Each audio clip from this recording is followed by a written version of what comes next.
Obviamente hoy el día está muy complicado y, bueno, me imagino que todavía pues se irá incorporando alguna persona más. Bueno, por ser puntuales en todo caso, daros las gracias por vuestra asistencia, como digo, en un día además bastante desapacible aquí en Madrid. Este es el séptimo desayuno profesional del Instituto y de la Fundación, con un título que yo creo muy sugerente, especialmente en estos últimos días de octubre, a medida que se acerca una fecha obviamente muy importante para todo este proceso, cuál es el Brexit, ¿no? Y lo hemos denominado el Brexit, primera gran ruptura del siglo XXI. ¿Qué es lo que queríamos hacer hoy? Bueno, pues por un lado, tratar de entender el proceso, la normativa, la legislación, los elementos políticos del Reino Unido pues son complejos y realmente no se entiende muy bien al 100% de todo el proceso, ¿no? Con lo cual yo creo que nuestro ponente de hoy, que ahora presentaré, pues seguro que nos va a dar una clarificación de todo este entramado. Y luego hay un tema muy importante que es bajar a los datos, ¿no? Simplemente os leo uno de los objetivos que tenemos hoy, en el sentido de que es el momento de analizar la preparación de las economías europeas y muy especialmente de España, qué decisiones tomar por parte de los inversores y en qué medida puede suponer una transformación radical de un mercado financiero europeo, si es que al final, como todo parece indicar que será así, perderemos una de las plazas más importantes de negociación, liquidez y know-how del mercado. Bueno, pues para todo ello, aunque yo creo que casi Javier ya necesita poca presentación en esta casa porque, bueno, viene colaborando con nosotros intensamente. Javier Santa Cruz Cano, para los que no le conozcáis, es doctor economista formado por las universidades de Essex, en el Reino Unido, London School of Business and Finance, también del Reino Unido, y Complutense de Madrid. Especializado en macroeconomía y finanzas, ejerce docencia e investigación en la Universidad de Essex, en el Instituto de Estudios Bursátiles, formador también en el Instituto BME e investigador de nuestra Fundación de Estudios Financieros. Es profesor visitante de varias universidades y escuelas de negocios, consultor estratégico, colaborador habitual en medios de comunicación. Yo creo que es la persona adecuada en este momento, Javier, porque además, lógicamente, lo vive personalmente, lo cual eso también es importante. Pues sin más introducción, Javier, muchísimas gracias y tienes la palabra.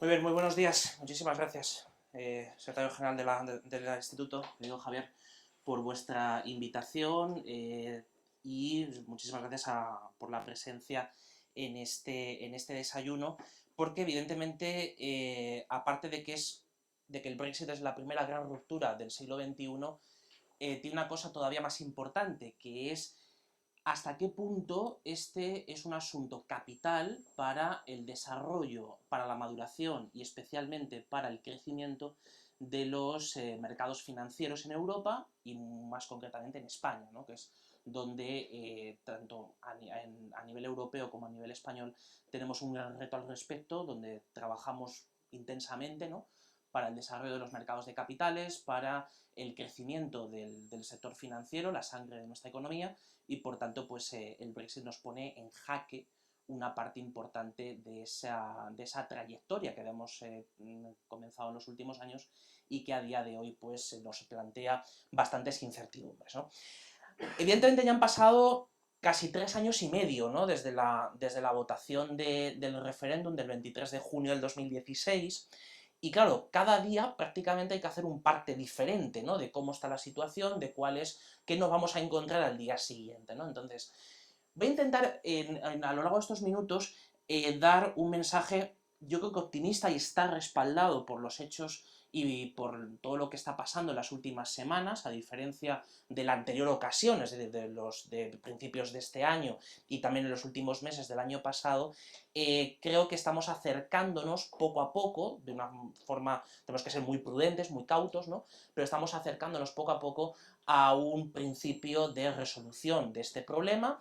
Evidentemente esto no va a ser de la noche a la mañana, necesitaremos la extensión que ya el primer ministro británico Boris Johnson pidió el viernes ya a contrarreloj, prácticamente a las 12 de la noche, pidiendo al presidente del Consejo Europeo una extensión donde no ponía fecha, donde precisamente hoy el presidente del Consejo, el señor Tusk, ha puesto fecha, que es el 31 de enero del 2020, con lo cual se da un margen con menos tiempo del que se concedió en la primera prórroga, era de 6 meses, desde marzo hasta el 31 de octubre, y por tanto eso también es un indicador de cómo el presidente del Consejo y evidentemente la argumentación que está haciendo y la carta que ha enviado a los presidentes de los gobiernos, de los miembros de la Unión Europea, está respaldada en ciertos avances, ¿no? En algunos avances significativos, ¿no? Entonces, en ese sentido, voy a dar un mensaje un poco más optimista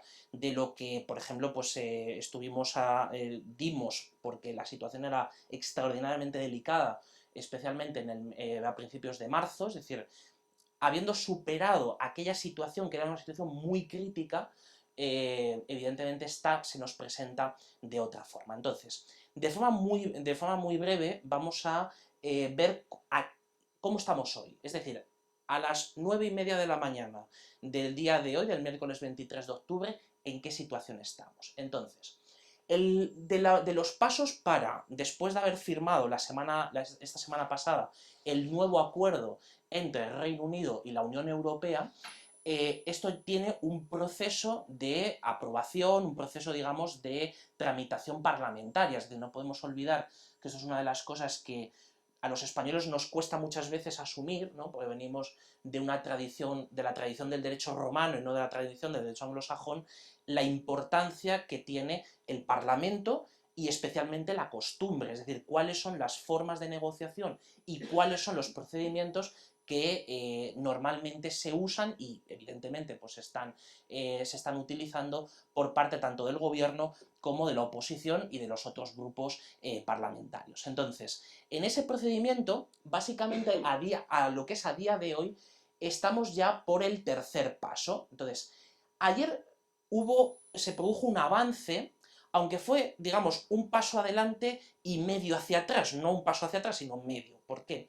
Porque la primera votación, ¿vale? Para después de haber entrado el acuerdo al Parlamento, en primera votación se rechaza no el acuerdo, que eso es muy importante, se rechaza el procedimiento a través del cual se iba a implementar este acuerdo.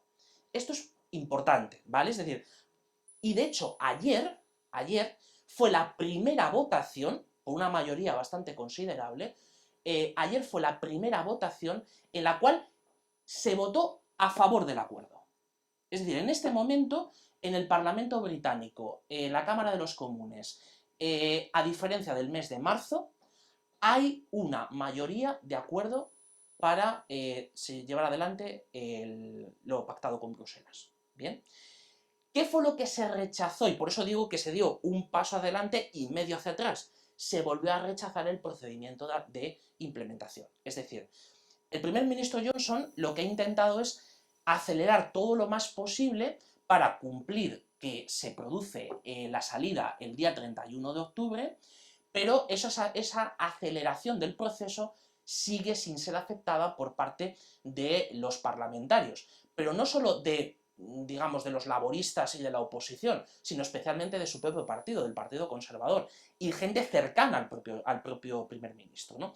Entonces, no se acepta el procedimiento, sí se acepta el contenido.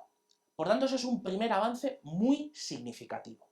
Bien, por tanto, en los siguientes días, ¿qué es lo que vamos a ver? Lo que vamos a ver es cómo, digamos, al acuerdo firmado con Bruselas, se irán presentando las sucesivas enmiendas. Ahora vamos a hablar de cuáles son las más plausibles de aprobación, donde hay una mayoría clara de aprobación, que realmente es una, de 3 posibles hay solamente una, y cómo eso llegaría, o sea, el texto, cómo llegaría a la Cámara de los Lores. La Cámara de los Lores, si ya se ha conseguido anteriormente el consenso en los comunes, y el consenso está, es decir, en el contenido está, pues ya aceleraríamos bastante el proceso, probablemente en las primeras semanas de noviembre. Es decir, demos por sentado, en primer lugar, que el Brexit no se va a producir el día 31, es decir, el día 31 no se produce la salida formal. Hay en la letra pequeña una cosa que puede ser significativa, que es, aunque la fecha sea el 31, hay un margen de 10 días para digamos, la ratificación formal de esa salida, con lo cual se puede utilizar esos 10 días de margen, o bien se puede utilizar la aprobación por parte de los 28 de la extensión hasta el 31 de enero del 2021. ¿Bien? Entonces, digamos, quería enseñaros en primer lugar cómo, o sea, el estado de la situación, ¿no? Cómo está el proceso a día de hoy, es decir, estamos aquí, todos estos fueron los pasos que se dieron ayer, es decir, cómo, en primer lugar, pues se vota por una amplia mayoría el texto del acuerdo, se rechaza el procedimiento de aplicación. Y en ese procedimiento de aplicación hay razones lógicas para no acelerarlo demasiado. ¿Por qué? Porque todo esto hay que ver cómo en la legislación británica se va a ir implementando. Es decir, para que nos hagamos una idea, para los británicos es volver al régimen legislativo de hace 40 años, en esencia, es decir, en los textos, evidentemente en el número de leyes, es decir, una de las consecuencias que va a tener el Brexit es una reducción dramática del número de leyes en vigor en territorio británico. Es decir, tenemos que tener en cuenta que más del 70% de las leyes en vigor en Reino Unido son transposiciones de directivas comunitarias, aplicación de reglamentos. Con lo cual, todo lo que no sea estrictamente necesario, eso evidentemente va a ir cayendo poco a poco, ¿no? Entonces, ese es el punto de discrepancia, es decir, cómo se hace la unión de lo que sale del acuerdo con la vuelta a un cuerpo legislativo, que es el que tenía el Reino Unido antes de su entrada en Europa en los años 70. Bien. Esto es la primera cuestión, ¿no? O sea, con esto nos podemos situar de en qué punto estamos, es decir, a día de hoy y ahora en esta mañana estamos aquí. A diferencia de lo que aquí en esta casa, pues los diversos análisis que hemos ido haciendo a lo largo de los últimos meses, desde luego el que tenía, pues era el escenario más preocupante, fue el de marzo, donde todo este proceso ya en el minuto 1 no había acuerdo en ese texto. ¿Por qué no había acuerdo en ese texto? Y ahí está la cuestión central de por qué hoy sí lo hay, entonces no lo había, y también la razón de ser de que se haya renegociado el acuerdo con Bruselas. Es que en el texto no aparece como una obligación, sino como una cuestión para dejarla más adelante, a partir de diciembre de 2020, un pacto de libre comercio con Europa. ¿Vale? Es decir, en el texto del primer acuerdo se establecía lo que se llamaba el backstop, ¿no? Entonces el backstop era que pasado el 31 de diciembre del año 2020, Reino Unido, o sea, la totalidad del Reino Unido del territorio británico, operaría como miembro de una unión aduanera con Europa. ¿Vale? Es decir, lo que haría sería básicamente tener un estatus como el que puede tener Suiza o el que tiene Noruega, es decir, de estados asociados a Europa en términos comerciales, ¿vale? Entonces, los otros términos no serían equivalentes. Pero eso fue lo que se rechazó desde el minuto 1. Evidentemente antes de marzo, pero en marzo cuando se producen las últimas mutaciones. ¿Qué pasa? Que ahora eso no está. Es decir, se ha cambiado la obligatoriedad por la posibilidad, es decir, que se puede empezar a negociar, aparte del texto actual, la entrada en una unión aduanera, ¿sí? Entonces, ese es el elemento central. Y claro, ahí los medios y la gente en general se ha quedado con una parte de esa que es la cuestión mollar, que es la de cómo queda el Ulster, cómo queda Irlanda del Norte, ¿no?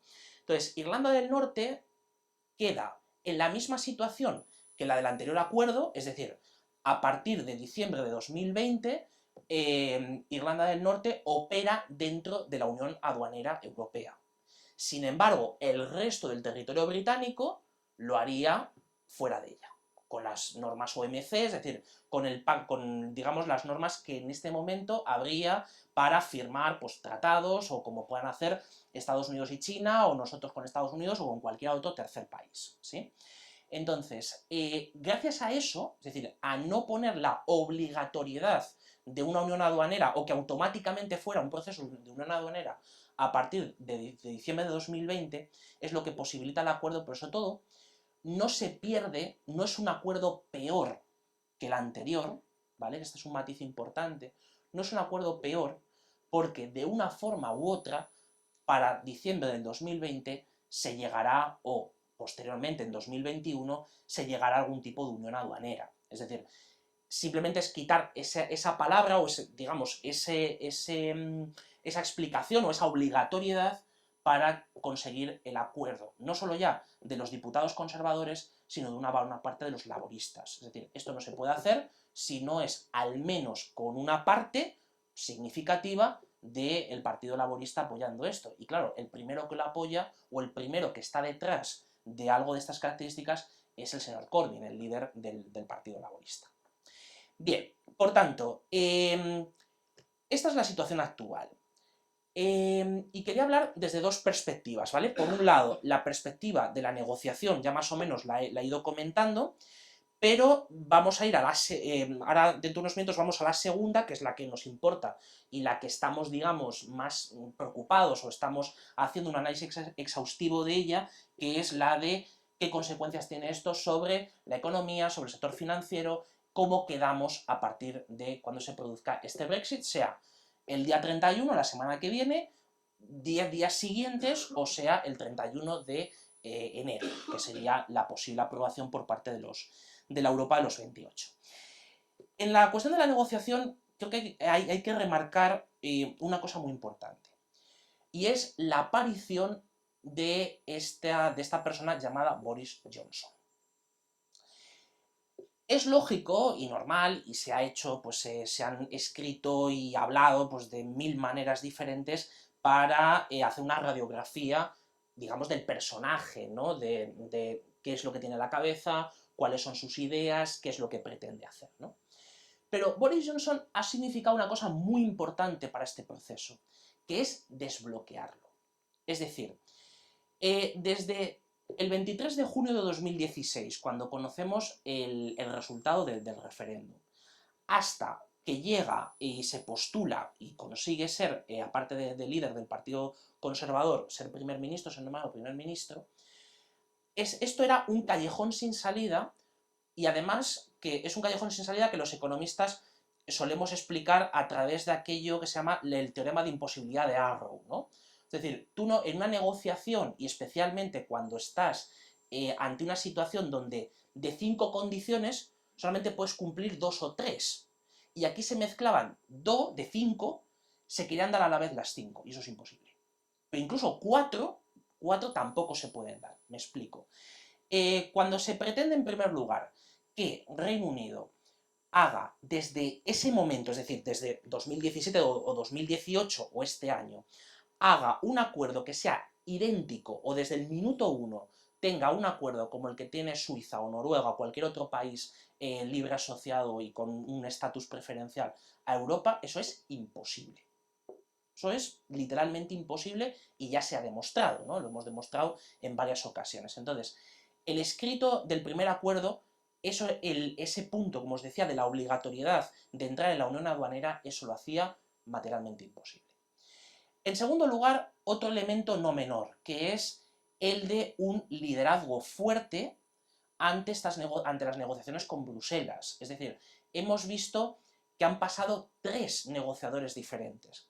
Y esos 3 negociadores diferentes, hasta la llegada de Johnson, hacía que la posición del Reino Unido cambiara prácticamente cada día. Es decir, la queja, pero no solo de la Comisión Europea, sino del Consejo, del Parlamento, es decir, de las instituciones comunitarias, era que no sabían qué era, con quién se iban a presentar y con qué al día siguiente. Entonces, esta situación también se ha roto. Y luego, la más importante es el bloqueo político dentro del Reino Unido. Ese bloqueo político hacía imposible, o sea, y esto es una cosa verdaderamente insólita en la historia parlamentaria europea, en general, en los últimos años, que es que no se logre votar y no se logre sacar un resultado favorable ni a una opción ni a su contraria. Hay que echarle imaginación a esto, es decir, esto es de manual de cuando uno, evidentemente, pues convoca, lanza una pregunta o convoca una votación y resulta que los señores que están votando en realidad se están comportando como seres irracionales, porque si uno no vota una cosa ni tampoco la contraria, estamos ante un escenario de irracionalidad absoluta. Y ese escenario de irracionalidad absoluta hace que tenga que venir alguien a romperlo. Tiene que pasar un hecho para que eso se rompa.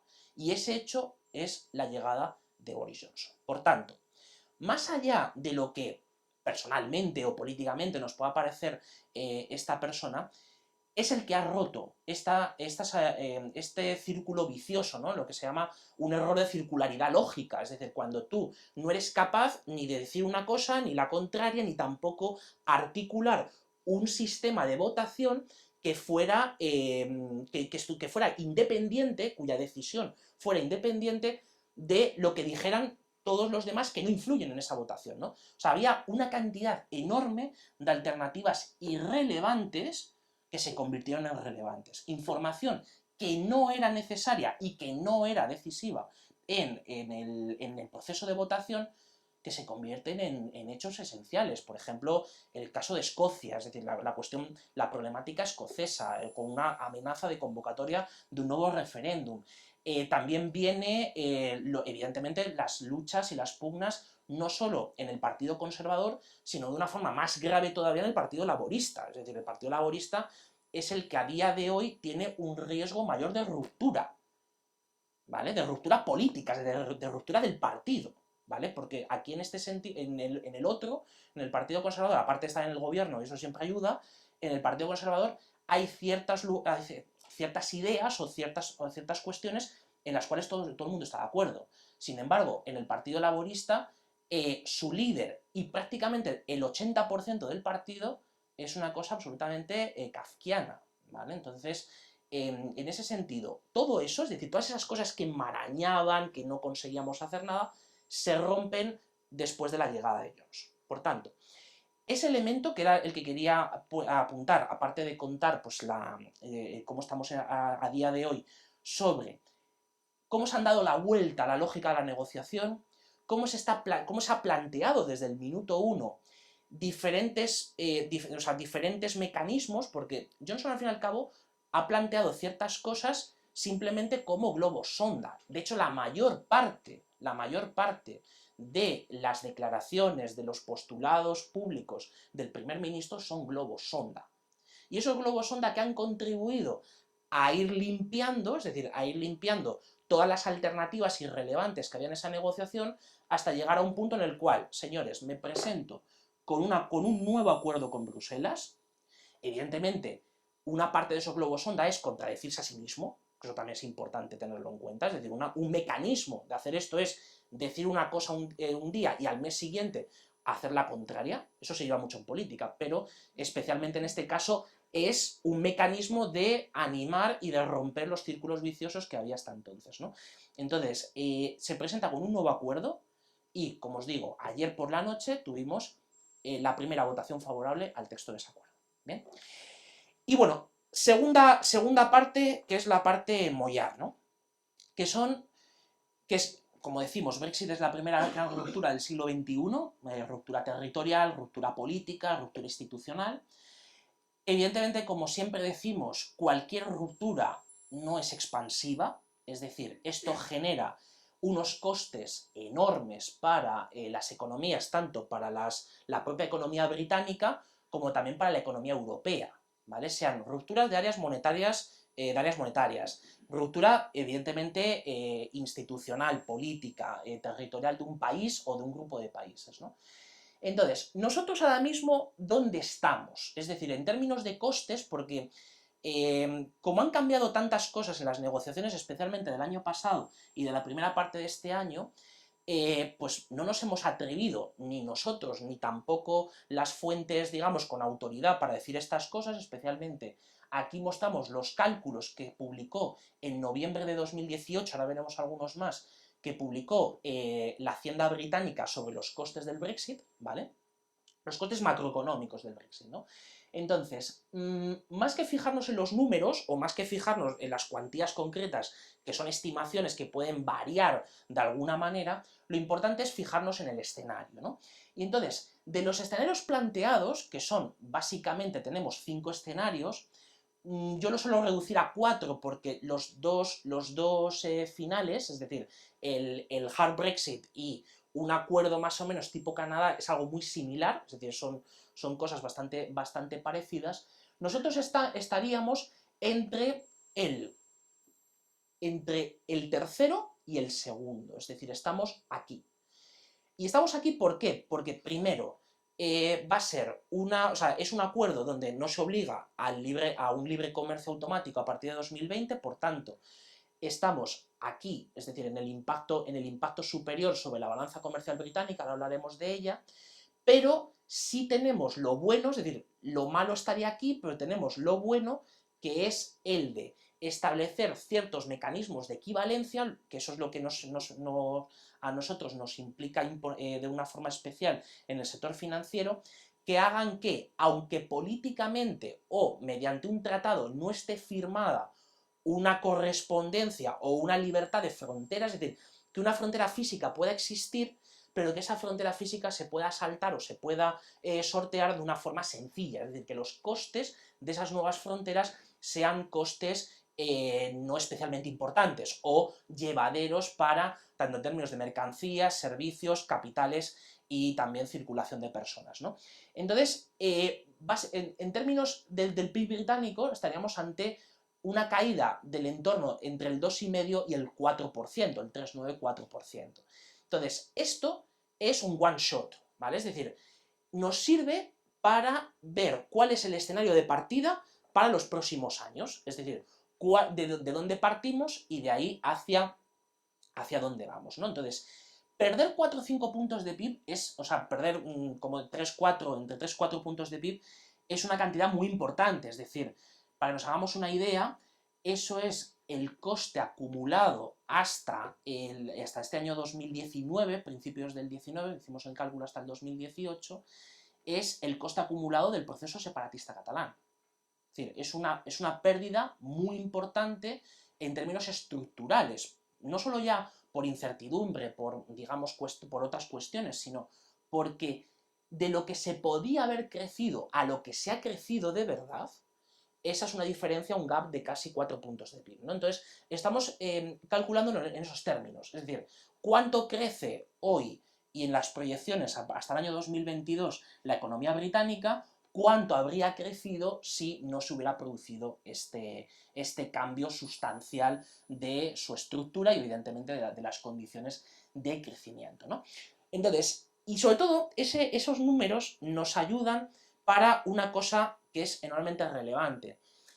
El sector financiero en Reino Unido tiene un peso de entre el 7 y el 11% del PIB. Por tanto, si la incertidumbre hubiera continuado más tiempo, es decir, esto se hubiera cronificado todavía más de lo que ya lo ha hecho, pues después de 3 años no está nada mal, se habría comido prácticamente el peso de la City. O sea, se lo habría fagocitado entero, ¿no? Pues estamos hablando entre el 7 y el 11% más los costes de la deslocalización, que ahora hablamos de ello, ¿no? De la deslocalización de la industria financiera y de cómo eso se puede ir recolocando en el resto de Europa. Entonces, este es yo creo que los números o los escenarios más impactantes a la hora de observar que este tipo de aventuras, evidentemente, no salen gratis, ¿no?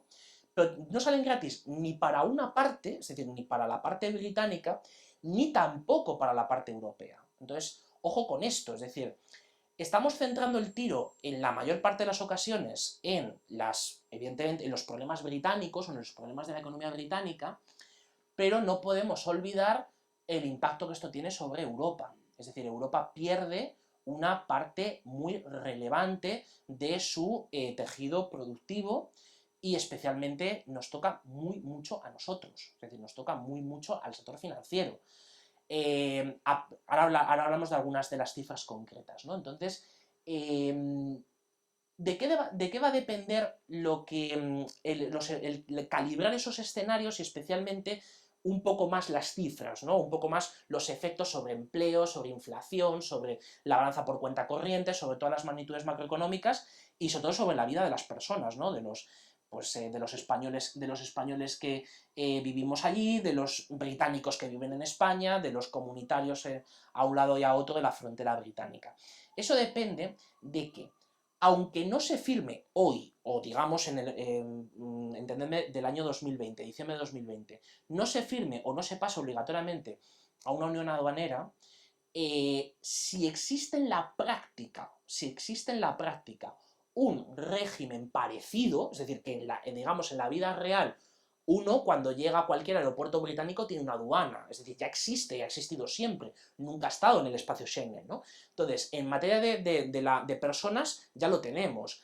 En materia de mercancías, en los últimos años han puesto cada vez más controles en frontera, por ejemplo, pero controles no arancelarios, o sea, no una cuestión arancelaria, sino los que más duelen para los exportadores, que son las barreras no arancelarias, es decir, diferencias en la legislación medioambiental, en la legislación sanitaria, controles de diferentes tipos con estándares británicos diferentes a los europeos, con lo cual esas barreras ya existían, es decir, son cosas que ya estaban antes, ¿no? Entonces, de lo que se trata es que ahora no se intensifiquen y que el régimen práctico sea parecido a como antes ser miembro de la Unión Europea, ¿no? Entonces, aterrizando al escenario y lo que está pasando, lo que puede pasar o lo que estamos viendo sobre el sector financiero. Nada, simplemente deciros antes que una de las expresiones de la debilidad británica frente a la europea, y también pues, con un cierto perjuicio a Europa, es un empeoramiento sustancial de las relaciones exteriores, de la balanza por cuenta corriente, y muy especialmente de lo que más impacto tiene sobre nosotros, que son los flujos de capital, ¿vale? Es decir, aquí estaría, digamos, una cara de la moneda, que es la cuenta corriente, pero también lo podemos ver en la otra cara, que es la balanza financiera. En la balanza financiera lo que nos estamos encontrando es, aparte de restricciones en los flujos de capital, es decir, en inversión directa o inversión en cartera, también lo que se observa es cómo los capitales están siendo deslocalizados o están buscando otros lugares para poder invertir, y ahí es donde tenemos a nuestras empresas, a las empresas españolas directamente afectadas. Es decir, en Reino Unido, nuestra presencia inversora, nosotros somos uno de los principales inversores directos en Reino Unido, inversión directa, ¿vale? Es decir, cuando se compra más del 10% del capital de una empresa.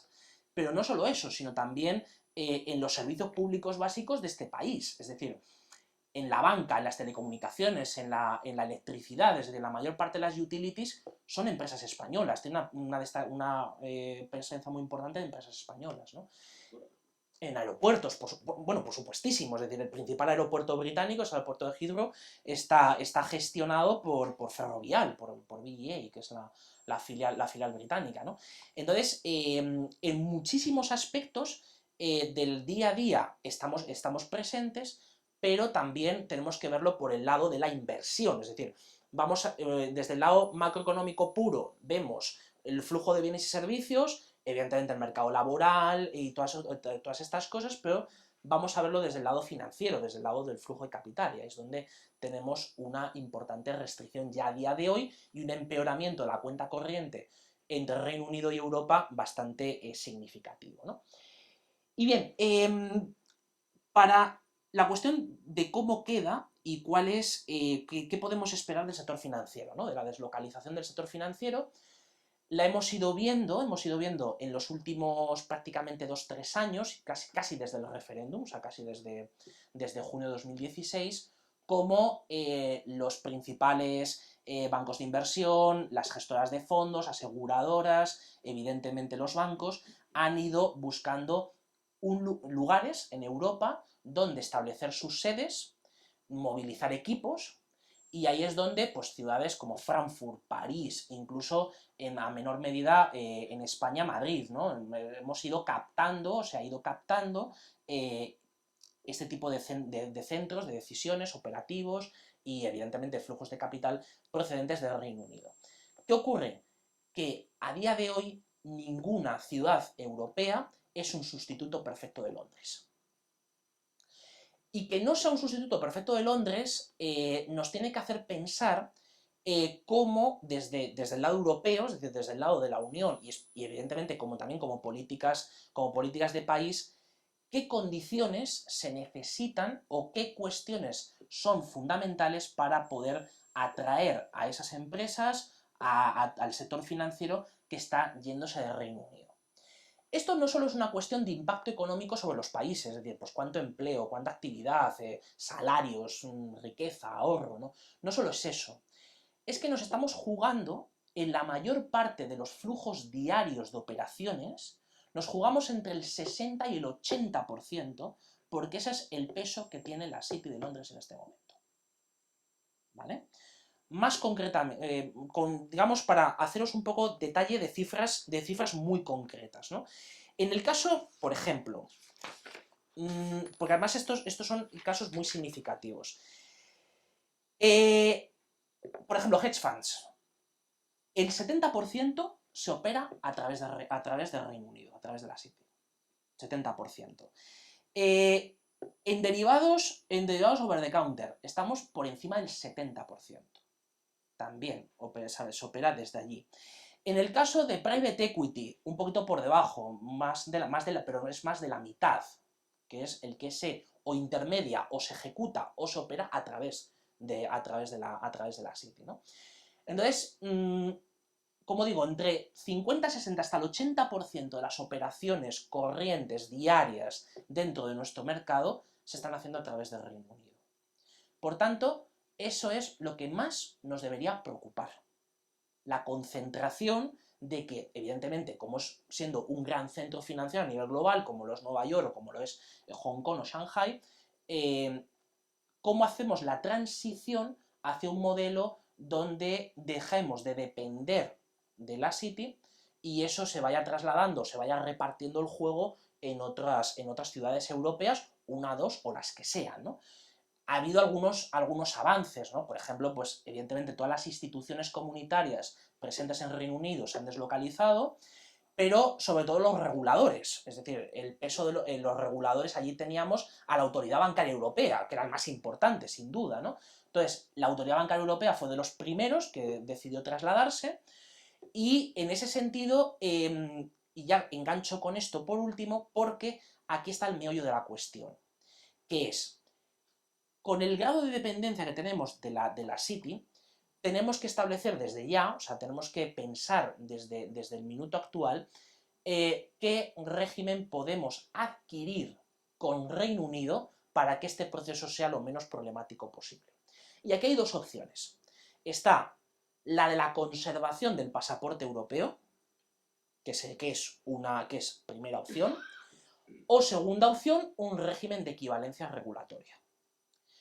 ¿Cuál es el más plausible a día de hoy? Y más plausible, o sea, con una grandísima probabilidad, el régimen de equivalencia regulatoria.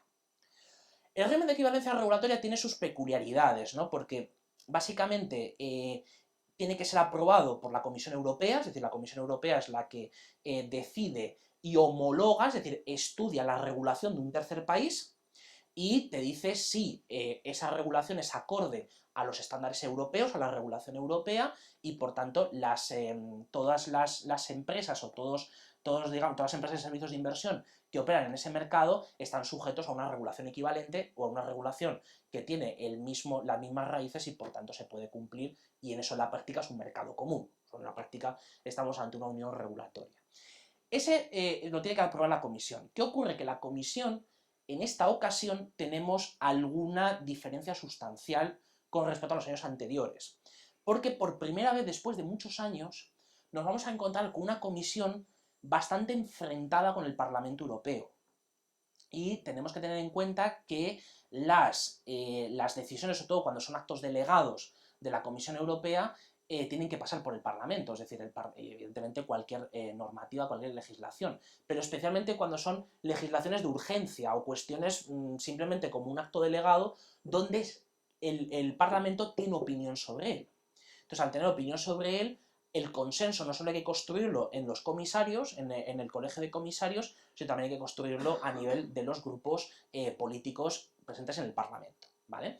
Entonces, A pesar de eso, es decir, de esa dificultad que podemos llamar una dificultad técnica, sí que es cierto que partimos de una base bastante, de una base bastante común, o un consenso bastante amplio en torno a la adecuación regulatoria, salvo en materia de crédito. O sea, esa es la parte donde es más complejo, porque ahí requeriría la homologación o establecer un sistema que sea similar al que tenemos en Europa en Reino Unido, sobre todo cuando el Banco de Inglaterra pues, ha ido desmarcándose en algunas cuestiones, aparte de en materia de provisiones, o donde estamos en común de acuerdo, que es Basilea III y la aplicación de Basilea III, pero hay ciertas cuestiones donde ha habido regulación diferencial, entonces habría que estudiar esa regulación diferencial para ver qué grado de adecuación y cómo eso pues puede hacerse equivalente a Europa, ¿no? Entonces, los 4 puntos que creo problemáticos, pero los someto a vuestra consideración y a partir de esto pues me quedo a vuestra disposición. Yo veo 4 puntos donde hay que salvar bola de partido en materia de en un régimen de equivalencia regulatoria. La primera es MIFIR, es decir, en el reglamento de aplicación de la Directiva de Mercados e Instrumentos Financieros. Ahí tenemos algunas diferencias, no demasiadas, pero tenemos algunas diferencias porque el Reino Unido en ese sentido, cuando se hace MIFID 1, pero ahora MIFID 2, siempre ha ido muy por delante digamos en lo temporal, no tanto en las condiciones, sino sobre todo en lo temporal, ¿no? Entonces tendríamos que ver qué desfases o qué diferencias hay en esa materia. Como decía, la CRR, que es en la normativa de crédito, ahí sí que va a haber problemas, ahí sí que hay diferencias sustanciales. Luego, en la cuestión en EMIR, esto es muy importante porque en EMIR estamos en una situación bastante similar, con lo cual toda la negociación de derivados en OTC no queda, o sea, tendría bastante facilidad o sería sencillo de poder homologar y poder que la comisión conceda este permiso, ¿no? Este régimen de equivalencia. Y por último, Solvencia II. Claro, en Solvencia II también estamos de una forma bastante similar en Europa, porque siempre ha ido Reino Unido por delante, es decir, son materias donde la madurez regulatoria británica siempre ha ido muy por delante de la europea, y de hecho la normativa europea en buena parte bebe de lo que se hizo previamente en Reino Unido. Por tanto, esta es la situación. Yo creo que esta situación me gustaría dar un mensaje optimista, porque como he intentado explicar en estos minutos, hay elementos suficientes que digamos, corroboran una visión más optimista de la que tuvimos en el mes de marzo y en los meses anteriores a la primera prórroga del Brexit, y por tanto, a partir de este escenario, veamos hasta qué punto, en primer lugar, la disposición de Europa y sobre todo de la Comisión Europea sea una disposición clara para poder llegar a un régimen de equivalencia y, por tanto, eliminar muchos de los costes de transacción que significa la ruptura del mercado único para el sistema financiero, para el mercado de capitales, y evidentemente en términos ya de economía en general, que aunque no esté contemplado en el texto, finalmente pues estemos ante un régimen similar o con ciertas similitudes o equivalente en cierta manera al de haber estado dentro de la Unión Aduanera, y eso es una cosa que los tiempos nos van a obligar, es decir, tenemos al caer la gran modificación de la geopolítica de los próximos 50 años, que es el Pacto Estados Unidos-China. Entonces, todo lo que sea ir en contra de esa tendencia tiene poca duración o tiene poca vida, ¿no? Entonces, y una de las cosas que seguirá es precisamente la ampliación del libre comercio, la ampliación de los acuerdos y de las uniones aduaneras, y por tanto, pues ahí en ese esquema pues seguiremos entrando. Así que me pongo a vuestra disposición y nada, muchísimas gracias por la atención. Bueno, yo creo que se me oye bien, no hace falta el micrófono. Bien, como siempre queremos limitar el tiempo para que luego, bueno, pues todos los asistentes puedan volver rápido a sus trabajos. Pero yo creo que sí es interesante dedicar, bueno, pues las preguntas que pueda haber, dedicar unos 10, 15 minutillos, si te parece, Javier. Perfecto. Y bueno, pues nada, a vuestra disposición.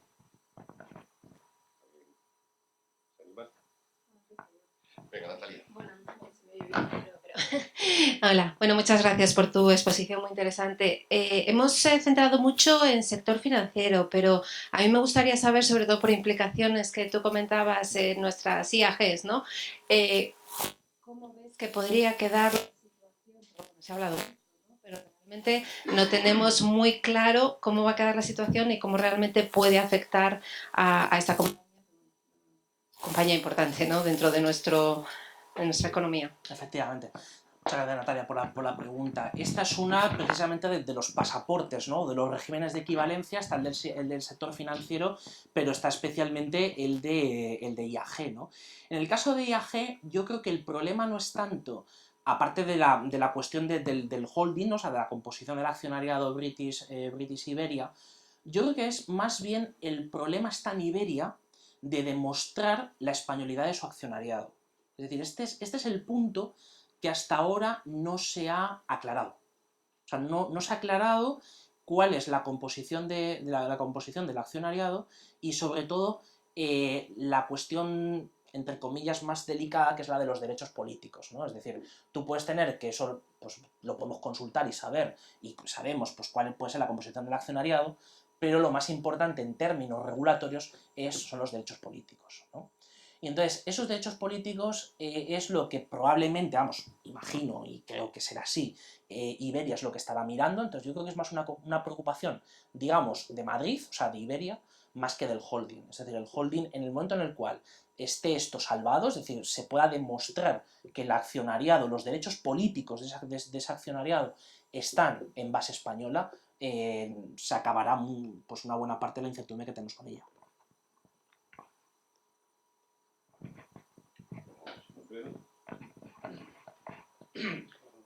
Para el tema este de la equivalencia regulatoria, ¿existe la posibilidad de que la negociación no sea con la Unión Europea, sino que sea con cada país en particular?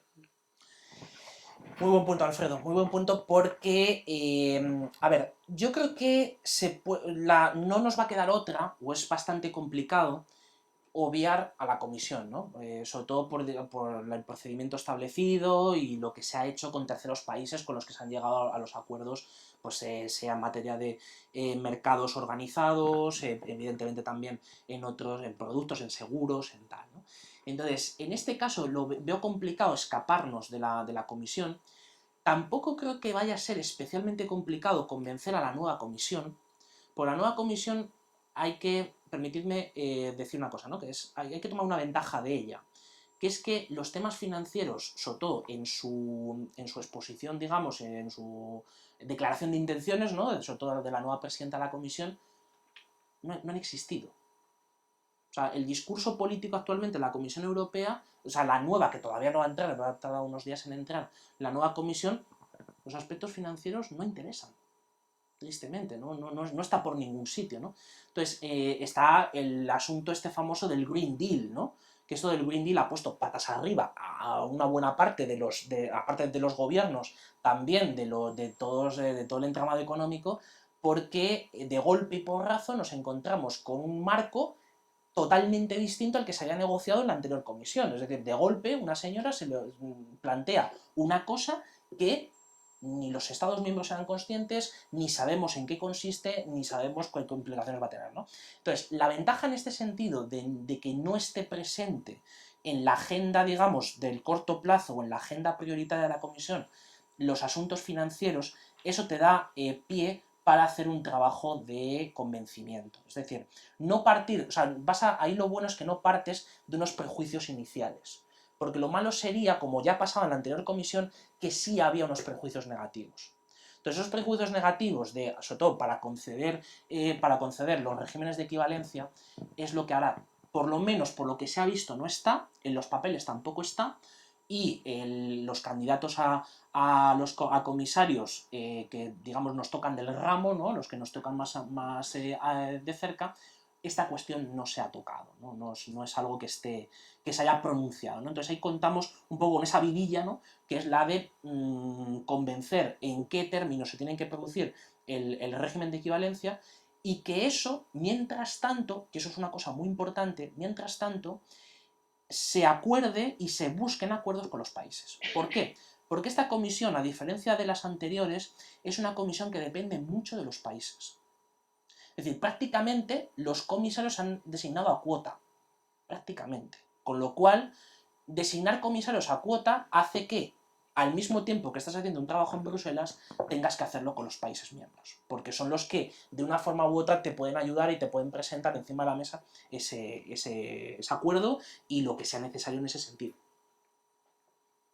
No sé si respondo a tu pregunta. Pero no deja de preocupar, ¿no? Que al final esto no pueda ser un elemento de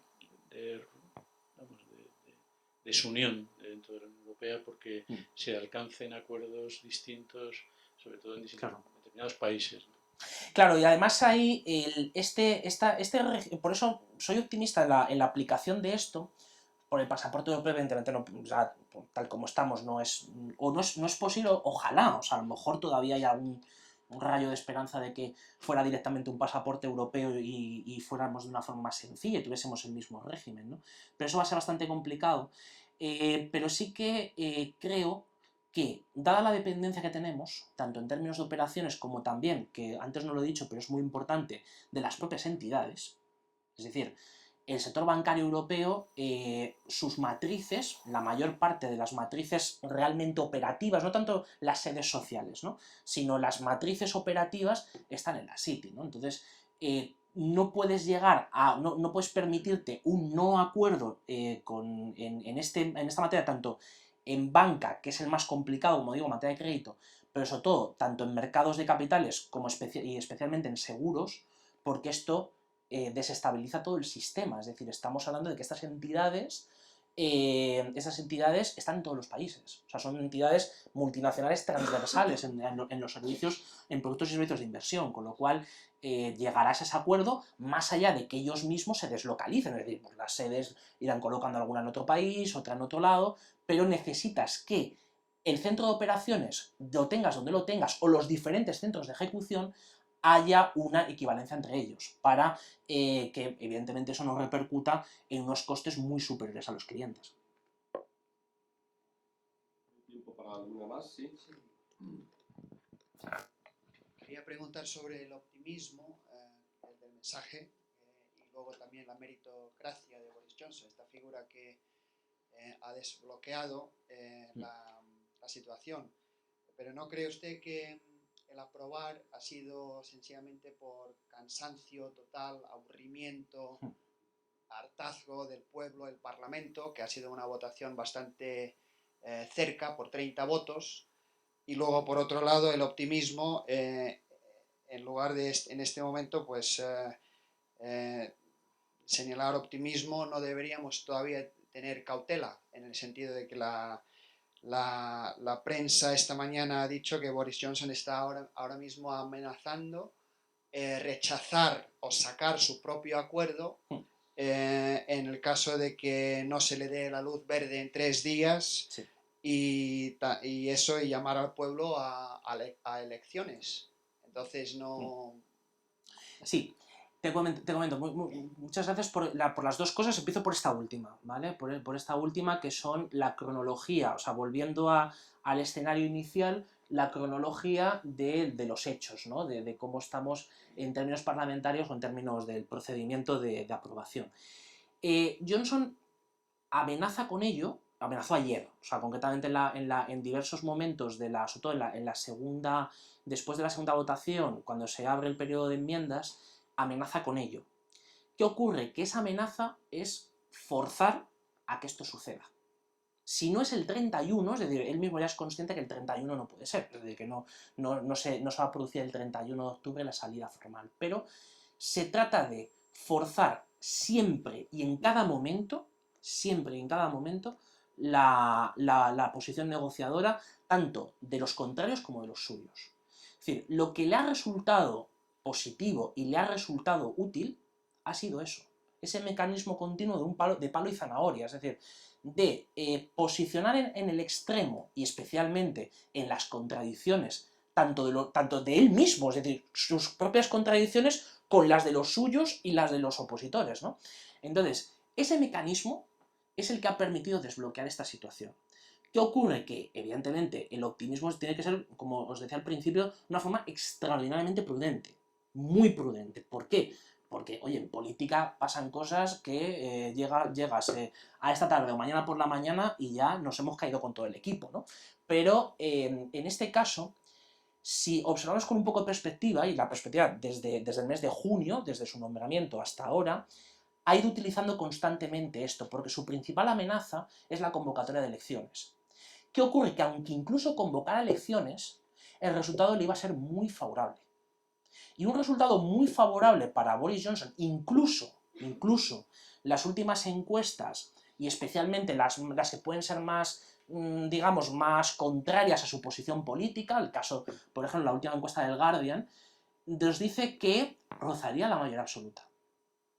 Con lo cual, convoque elecciones, que esa es la amenaza que teníamos, de hecho estábamos pensando siempre cuando se intentó suspender el Parlamento, la maniobra de intentar suspender el Parlamento fue una maniobra extrema para decirles, como ustedes no se ponen de acuerdo ni en una cosa ni en la contraria, esto se cierra. O sea, utilizando una prerrogativa que existe, es decir, como es la del decreto de cierre del Parlamento, hasta el día 14 de octubre. ¿Su intención última era cerrar el Parlamento? No. O sea, la real de verdad de llegar el día, o sea, que se suspendiera en las sesiones y no se volviera a votar y demás, no era su intención. Su intención era de forzar a los diputados. Entonces, los diputados que hay ahora son los que salieron de las anteriores elecciones, con lo cual están viciados del proceso, de todo el proceso y sobre todo de la guerra de desgaste que supuso en los últimos meses de Theresa May. Esa fue una guerra de desgaste terrible en términos políticos, en términos sociales. Con lo cual, o les amenazas con eso, o no van a hacer nada. Es decir, son capaces de volverse a enrocar, y lo que te han aprobado en el paso 2, te lo echen abajo en el paso 3. Es decir, que las enmiendas sean tan estrictas que te lo echen abajo en el paso 3. Pero es que aquí pasa una cosa importante. Hoy, y en estos días, a diferencia de lo que pasó en marzo, el periodo de enmiendas, sobre todo hay 3 enmiendas básicas, ¿no? 3 enmiendas importantes. Pero la única de las 3 que tiene los votos para salir es la de extender el periodo de adaptación, llamémoslo así, al nuevo escenario de salida de Europa, más allá de diciembre de 2020. En eso están prácticamente de acuerdo la mayoría parlamentaria. Es decir, ahora el tratado dice diciembre de 2020, oiga, vamos a poner un poco más. O sea, sobre todo junio de 2021, que es la fecha que se está manejando. Entonces, si no se hace esto, otra vez volvemos a la casilla de salida de marzo. Y por tanto, sea con la salida del día 31, 10 días después, o el 31 de enero de 2020, este tipo de mecanismos de forzar al acuerdo no queda otra. Es decir, hace 2 semanas era impensable, nadie tenía en la cabeza que los diputados votaran por mayoría, y evidentemente son mayorías estrechas, de 20, 30 diputados, no más, se votara a favor del acuerdo con Europa. Era impensable. Y ahora sí lo es. ¿Por qué? Porque, como os decía al principio, han cambiado las alternativas. En el momento en el cual cambia el marco, cambian las alternativas y cambia la regla de decisión, ahí es donde se desbloquea la situación y donde se puede forzar a que dentro de unas semanas, supongamos, esto por fin tengamos una solución clara. Sí.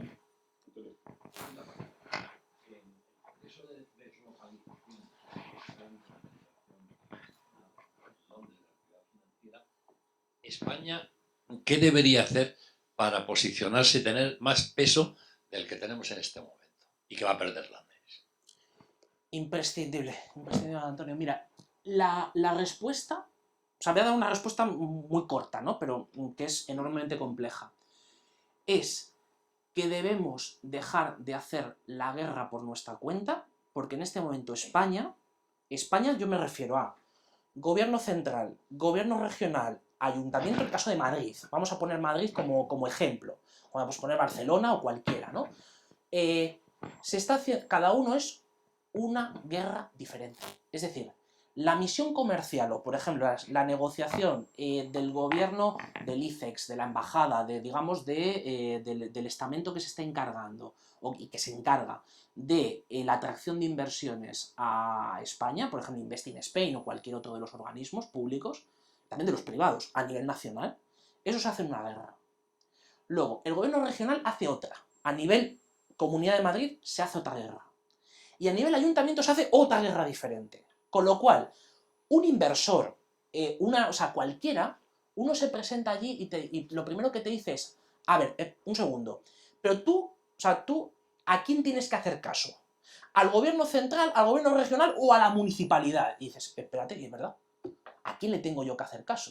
O sea, ¿por qué no hemos hecho una estrategia clara en los años que llevamos de atracción de inversiones? Y dentro de esa estrategia clara de atracción de inversiones se han hecho muchísimas cosas, Se han hecho muchísimas, pero todas ellas son disparos al aire. Algunos han tenido algún éxito, evidentemente, es que ya si no conseguimos atraer absolutamente nada, teniendo unas muy buenas condiciones, y ojo, teniendo un competidor formidable en la península ibérica como es Portugal, ya sería para coger y para echarle la llave y decir, mira, hasta aquí hemos llegado. Pero es que el problema que hemos tenido es que hemos perdido muchísimo tiempo en elaborar estrategias muy sesudas, con mucho sentido muchas de ellas, pero que no son estrategias coordinadas. Porque queramos o no, tenemos un país muy descentralizado, con unas competencias muy repartidas, y no nos queda otro que ponernos de acuerdo entre los diferentes niveles de administración. Entonces, si no hemos sido capaces ahora, dudo bastante que en lo que nos queda de proceso nos podamos digamos, poner las pilas y nos coloquemos a la altura de Frankfurt o a la altura de París. Es decir, tenemos unas muy buenas condiciones que no tienen otras de las ciudades europeas, ¿no?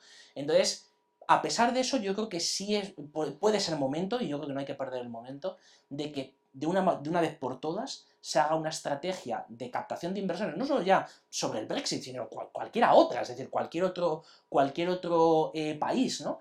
En el cual las administraciones estén coordinadas, los agentes sociales y la gente que participa en esas negociaciones también estén coordinados, y tú lleves una imagen de país, como la lleva Francia, como la lleva Portugal, como la lleva Irlanda, como la lleva o Italia, ¿no? Es decir, tú ves las misiones y tú ves las negociaciones que hacen otros países y claro, tú te quedas ahí diciendo, pero ¿por qué no podemos hacer lo mismo que estos? ¿Por qué? O sea, ¿por qué se tienen que presentar aquí al mismo tiempo gobierno central, 5 autonomías y no sé cuántos ayuntamientos? A la vez. Pues vamos a decir lo mismo. O sea, y si no es uno va a ser el otro, y si no el otro, no pasa nada. Es decir, entonces eso es lo que evidentemente tenemos que solucionar cuanto antes. Sí. ¿Querías hacer una pregunta? ¿Qué he visto que recogías? No, bueno, iba a hacer un comentario, pero tampoco, no. Tenemos tiempo para una última pregunta o comentario que queráis. No, quizá respecto a tu pregunta, que la convocatoria de elecciones ahora mismo es imposible porque en el sistema británico es prerrogativa del legislativo. Perdón. Y Boris Johnson, por mucho que amenaza con hacerlo, realmente no tiene el poder para hacerlo porque tiene ahora mismo minoría parlamentaria, porque a cuenta de la suspensión del Parlamento, que efectivamente sí se hizo efectiva y que si se desconvocó fue por una sentencia del Tribunal Supremo de urgencia, no porque él fuera un juego político, sino porque le obligaban a reconvocar el Parlamento, ha perdido. Tenía una minoría muy precaria, o sea, una mayoría muy precaria de un diputado. Ese diputado ha pasado a los Liberal Democrats y además él, a causa de la votación en contra que tuvo en ese sentido de 23 de sus propios parlamentarios del Partido Conservador, ha perdido 23, les ha retirado el whip, que ahora mismo, como ellos tienen democracia, o sea, sistema de representación directa, no les puede quitar el escaño, pero los tiene en contra y en las próximas elecciones les va a retirar el escaño para poner leales.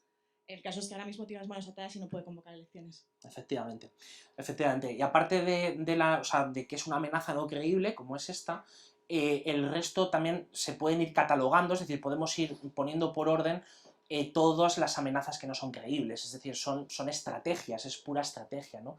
Incluso también la propia suspensión del Parlamento, que se hizo efectiva y la justicia, porque él mismo sabía que la justicia lo iba a dejarlo sin efecto, es decir, eso era consciente todo el mundo y él mismo también lo era. Yo no estoy tan segura de que él lo pensase, la verdad. Sí, yo creo que sí, en el sentido también de cómo lo enfocó. Es decir, en las conversaciones, especialmente con su grupo más, digamos, más en su núcleo duro, eran conscientes, aparte de hacer una carambola bastante complicada, ¿no? De sanción real y tal, o sea, era una cuestión bastante difícil, y que sí tenía la prerrogativa de poder hacerlo, pero la cuestión era durante cuánto tiempo, y si, por ejemplo, esto ya en sí el mensaje, si en sí el mensaje obligaba a los diputados a sentarse, o sea, digamos, esa amenaza no se ejecutaba. ¿Qué pasó? Que no llegaron o sea, no pensaron que eso pudiera ser real. Se aplica, es decir, se hace real, el día 13 entra, y entonces ahí es donde era cuestión de días. Es decir, si, ¿quién me suspende antes? Me suspende antes la justicia, con unos argumentos clarividentes desde el punto de vista del sistema político británico, o eran ellos mismos. O sea, ellos mismos en el sentido de decir, mira, esto ya, en el momento en el cual hemos forzado a esta gente a volver otra vez a negociar, ya hemos ganado algo, ¿no? Entonces, nada, simplemente es una cuestión de que en la política que nos toca, o sea, pues también, evidentemente, mucha de nuestra actividad depende de los reguladores, depende de los que toman decisiones, yo siempre lo veo con un lado positivo, ¿no? A lo mejor me paso de optimista al día de hoy, que luego, es que si soy pesimista me llama la alegría de la huerta, pero bueno. Entonces, una de las cosas buenas que tiene esto es que muchas veces la volatilidad a la hora de tomar decisiones, faltas de criterio, inconsistencias en los razonamientos, en la acción política, eso tiene una ventana de oportunidad para tú convencer al que gobierna y aplicar lo que crees que es necesario. Entonces eso está pasando en muchos países, bueno, aparte, y evidentemente nos seguirá pasando en España, en muchos países europeos. Muy bien, pues yo creo que hemos cumplido con el tiempo que teníamos previsto. Para los que todavía tengáis un poquito de tiempo, por supuesto, tenéis el café y podemos seguir comentando. Muchísimas gracias por vuestra asistencia, por su asistencia.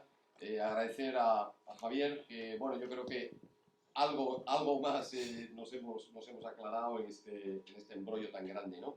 Y muchas gracias, como digo, gracias a todos y os esperamos en el siguiente desayuno.